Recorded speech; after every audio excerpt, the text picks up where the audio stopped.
3, 2, 1. It's Wednesday, it's 1 o'clock, it's time for Real Estate 101. Who can I give a shout out to today? I'm gonna give a shout out to my boy, Roy Frazier. Roy Frazier, thank you for everything that you do for us and our clients. You make it easy. I'm gonna tell you right now, friend, Farm Bureau is where it's at when it comes to insurance coverage, okay? So let's get right down to it.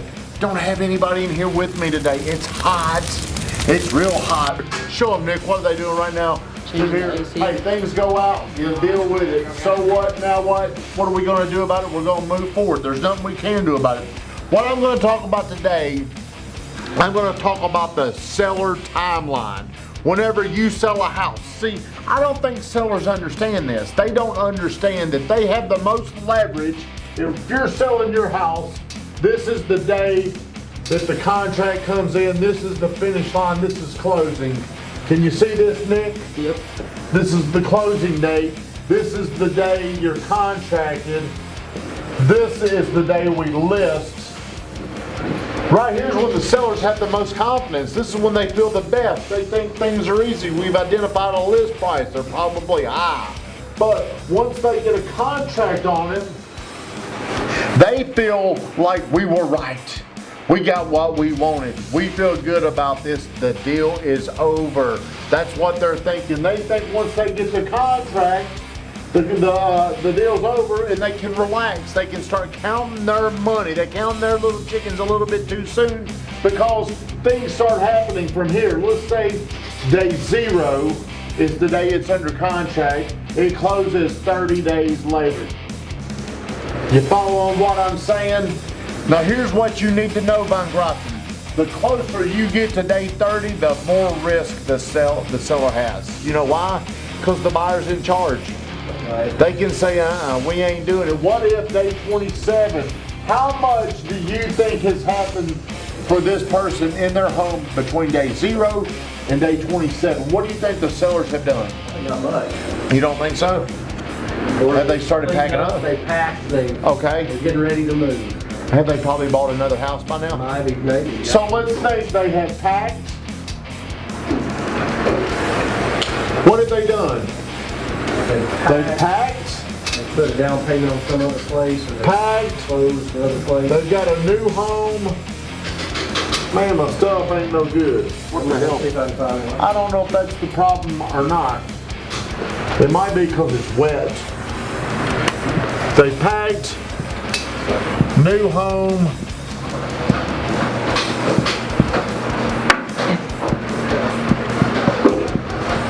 Packed. Number 3, new home. What are some other potential expenses they've accrued? Time. They've lost time. See, the longer your house sits on the market, the longer it takes to get rid of it.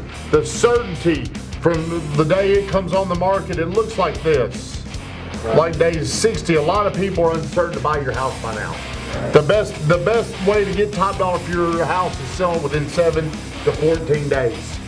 The longer it takes. Now see, the problem is, it's under contract, but a lot of these technology companies like Zillow, they may think the house is still available.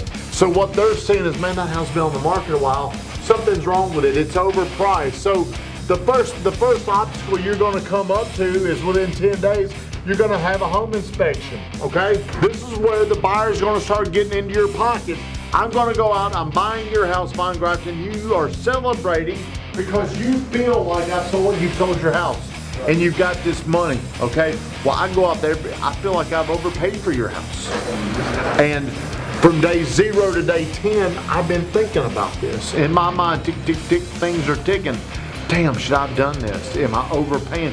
Well, my brother just told me you overpaid. We don't love the house the same way we did. Remember this, time kills all deals. The longer something takes to happen, the more likely it won't happen. So Van Grafton, 10 days into it, we've got our home inspection. I am now doubting if I've made the right decision. The way I'm going to feel better about my decision is I'm going to now sport negotiate to get more back from you because I feel like I've already lost. I feel like I've given away too much. So what I'm going to start doing is I'm going to start just banging you. I'm gonna start banging you. The next thing you know, I had a house the other day. This lady came in. The repairs come back $9,000.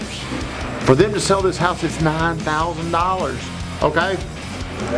So now let's say this. You say, look, I will do it. I want to keep you in this deal. I'm going to go ahead and I'm going to do this. And the repairs are done by day 26. You have spent $9,000 to get these repairs taken care of, okay? I'm still uncertain. I still don't know if it's the right house, okay? Then let's just say this.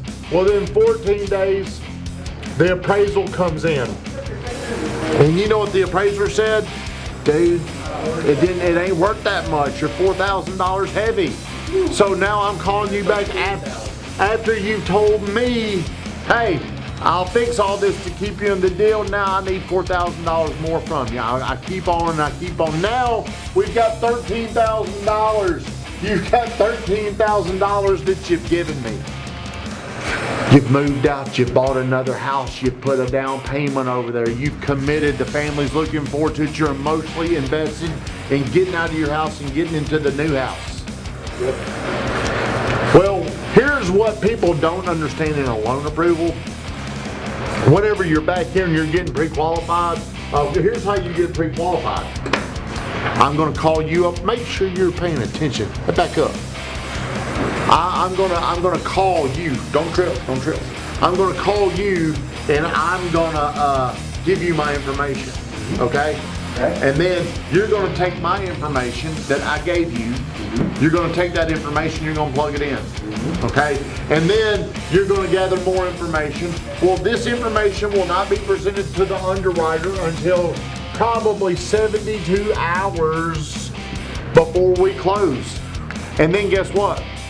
My information is now verified. Right.